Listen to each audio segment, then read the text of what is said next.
We all read and watched the news of the dramatic shootout in broad daylight at the Rohini court in Delhi last Friday. The uncut video of this chilling event is posted on my Instagram. To most of us, it was shocking, but yet another crime story from the capital involving gangsters and goons. But look deeper and you will find a fascinating tale of two college friends who turned foes, two chuddy buddies who turned badies, baying for each other's blood. And then what followed was a riveting crime saga, replete with guns, golis, and gundagardi that eventually ended in a pool of blood. This after the gruesome golibaari that ended the life of a young 30-year-old outlaw Jitendra Maan, also known as Gogi. But Gogi wasn't always the dreaded gangster who topped Delhi Police's most wanted list. Believe it or not, he was once a regular teenager who also topped in sports like volleyball and athletics and even represented his schools at several competitions. He got admitted to the prestigious Delhi University or the DU on the sports quota. Gogi's mother Padmeshwari had once told a leading newspaper, "My son had won medals in volleyball representing his school at competitions in Bihar and Jammu and Kashmir. When he was 17, he injured his right shoulder in an accident and could never play again. But after Gogi stopped playing volleyball, he started playing with people's lives. And this once promising young man turned into a monster who at the last count had more than 19 cases of murder, robbery, extortion and arms act registered against him. This is his story, as told by the police and that of his best friend Sunil Maan aka Tillu Tajpuria, the two jigri yaar who eventually turned Jani Dushman. To know this, we have to travel way back in time, in the 90s, when Tillu was Gogi's bachpan ka yaar. This dosti that started in school went on till college, where Gogi and Tillu were inseparable. But by the time it was late 2000s, trouble had started brewing as these two had ditched padhai likhai for politics. Here Gogi and his BFF Sunil Maan got sucked into the murky world of student politics. This was around 2007. A police officer who has questioned Gogi in the past said, before he became a top gangster, he had a name in Alipur village of outer Delhi, but it was all for good reasons. He studied in a local government school and was a budding volleyball player and an athlete as well.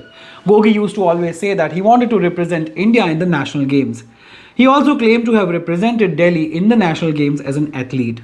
But the police said that they never found any proof of the same. However, everything was going well for Gogi till he started visiting the campus of the nearby Swami Shraddhanand College in Alipur in the year 2007. And Gogi did not spend his time at the campus alone. His bachpan ka yaar, Sunil Maan, was always with him. The officer said they would hang out together since their childhood and even in college. So what happened that turned such thick friends into foes? Now the police say that the exact circumstances of how and why the trouble started brewing between these two friends is unclear. The two never told the police about it. But later in the story, I will tell you one of the possible reasons why this dosti turned sour. But for that, you have to wait till the end and watch this video right up till the end.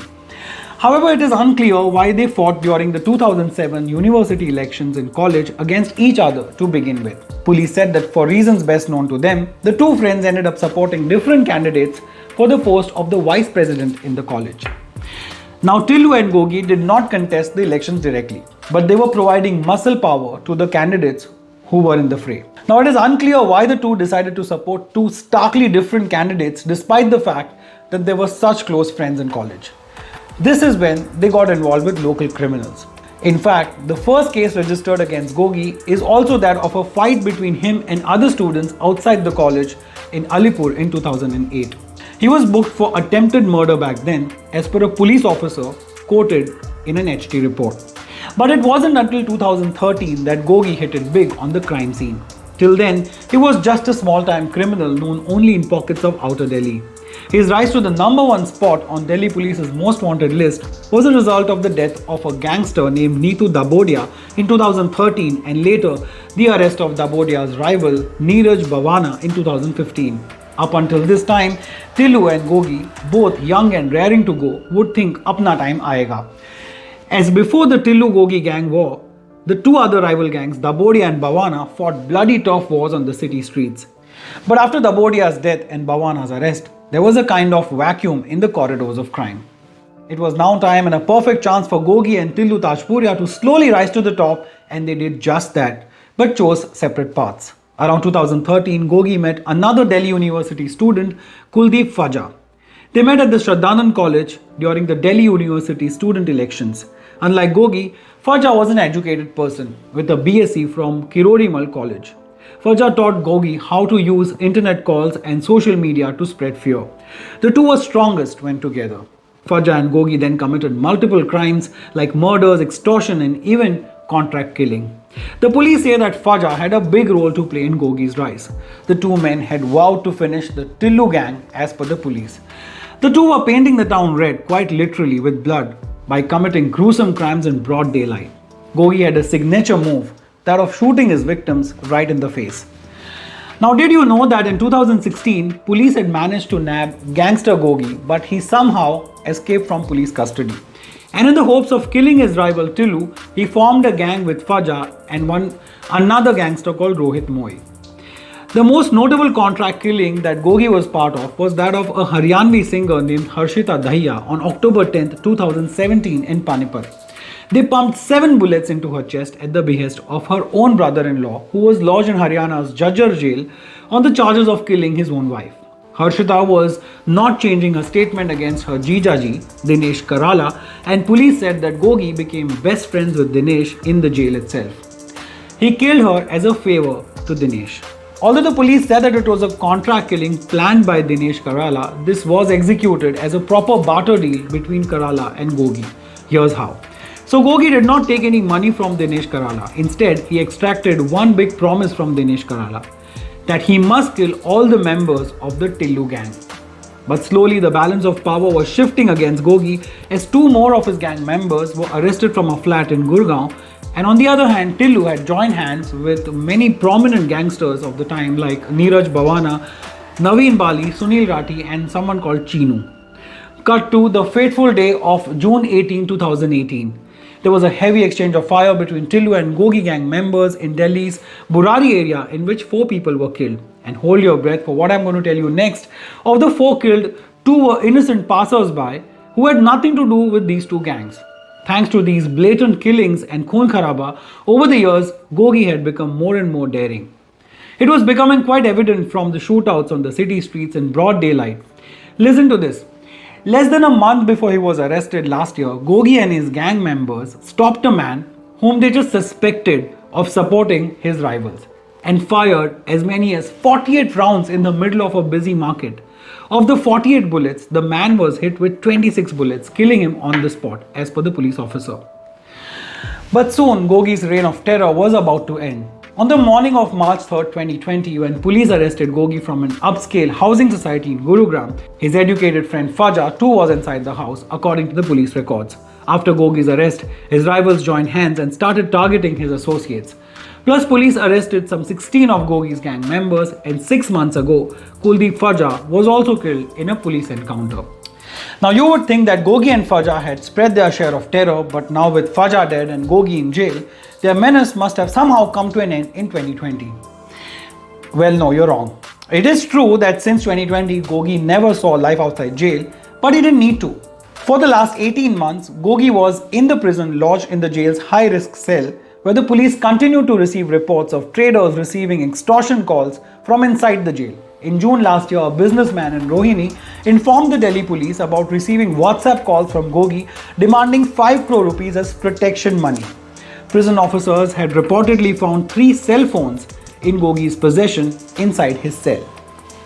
To tackle this problem, around 4 months ago, Gogi was shifted to solitary confinement and got further disconnected from his associates. Now this, according to police, was seen as a perfect opportunity by Gogi's dushman Tillu to bump him off. The police said Gogi's rivals were looking for an opportunity to kill him, and they found one when they discovered that Gogi had to appear at Delhi's Rohini court for one of his case hearings. Now, as unbelievable and as filmy as it sounds, but it is true. Gogi's execution was completely planned to the T from within the jail, and I bet you will be shocked to know how. According to the sources, the plan was hatched by Tillu to eliminate his former dost and current dushman Gogi. Tillu was also giving instructions to the accused on calls from the jail while he was there to commit the crime. Both the shooters were staying in a flat in Haidarpur area of Delhi, around just 3 kilometers from the Rohini court. The flat belonged to Umang Yadav, During the interrogation, this Umang Yadav revealed that he worked for Tillu for the last 2 years. He said that he had received a call from Tillu and was informed that 2 boys would come to his house. He was instructed by Tillu to eliminate Gogi along with the 2 others in the courtroom itself. Umang said that he had studied law for 3 years and hence he had the lawyer's uniform with him. So on the rainy afternoon of Friday, September 24th, Gogi's and Tillu's Yarana was all set to meet a dreadful end. Now Umang along with 2 of Tillu's henchmen reached a mall near Rohini court and changed into lawyers' uniforms. They had planned to flee after killing Gogi, easy peasy. But of course, there was counter-firing from the police and the plan failed. Tillu's 2 punters were killed on the spot, but Umang managed to flee, only to be later arrested by the police. In fact, the 2 attackers who were shot dead by the police had even visited Rohini court premises 2 days before the shootout for a proper recce, according to the sources. These 2 shooters were hired by Tillu and his close aides Sunil Rathi and Naveen Bali to kill Gogi. These 2 will be reportedly handed over to Crime Branch, which is probing this case. Sunil Rathi, who is currently lodged in Bagpat jail, is a friend of Tillu Tajpuria. Rathi had hired Rahul aka Nitin, one of the attackers from Bagpat, to execute the shootout as per the sources. Now the video footage of the courtroom firing incident, which is available uncut on my Instagram, exposed many security lapses in the system. It showed the policemen and lawyers rushing out in panic as gunshots rang out outside courtroom number 207 in the Rohini court. The police said that the incident happened around 1:15 p.m. when Gogi was taken to the courtroom for a hearing. 30-year-old Jitendra Maan, aka Gogi, was one of Delhi's most wanted criminals and the chief of an extremely sophisticated organized crime syndicate, according to the police. But was it just campus politics that turned these 2 friends into foes, or is there more to this story? Here's that extra piece of information that I promised you at the start of the video. While it is true that Gogi and Tillu's rivalry began over college politics, it did have another angle, the police said. Deepak, a close associate of Tillu, had been pursuing Gogi's cousin sister. The police said that he would often tease Gogi, saying that he would become the family's damad. The same police officer also added that lover boy Deepak was killed on January 20th, 2015.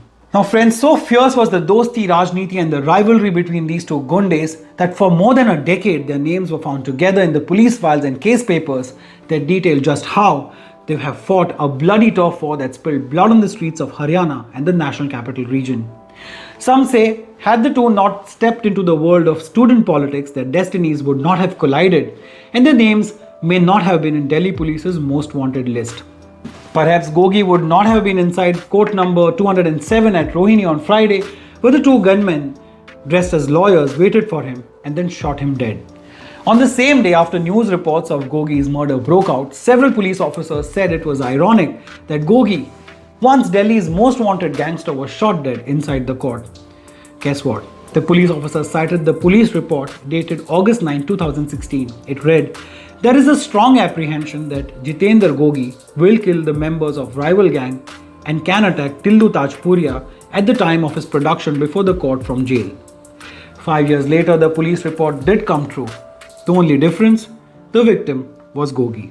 But then again, was he really the victim, or are we the victims of a system that allows such blatant bloodshed and crime before apprehending and arresting these lowlives only to let them function freely from within the jail? So far, we've all seen this in Bollywood movies, how dreaded gangsters lodged inside jail cells call the shots from within. But there is never a day, friends, in my life when I don't come across some sordid reality that is much, much stranger than fiction. The story of Gogi and Tillu is one of dreams, dosti, dushmani, paisa and politics, all the trappings of an overstuffed Bollywood potboiler. Only here, many innocents end up paying the price for an untimely ticket to heaven, the one they did not even buy. But you can buy the It Really Works vitamins for your hair for a full 40% off. They've actually created an entire page for us, which is right there on their website. Just click there, it's called Ronak's Fam. And the special 40% off on the It Really Works vitamins for hair will get automatically applied to your order. You don't have to do anything, you don't have to add any promo code, just follow the link on the It Really Works vitamins website or in the description of this video. The It Really Works vitamins for hair has really worked for my hair thinning issues, and that is why I promote it on my channel. A lot of you who have been using it after ordering it have told me that it's working for your hair fall issues as well. So do it if you need it, or else simply just connect with me on Instagram and on Facebook. It's @ReviewRon on both. Of course, I'm really eager to know your thoughts and comments about the story that I just told you about Tillu and Gogi, about Dushmani and Dosti, and about how it is impacting our society. Let me know in the comments. Subscribe here if you find my videos worth it. But even if you don't do any of these things, including ordering or even checking out It Really Works vitamins, thank you so much for watching this one. Please take care of yourself and those around you. Jai Hind.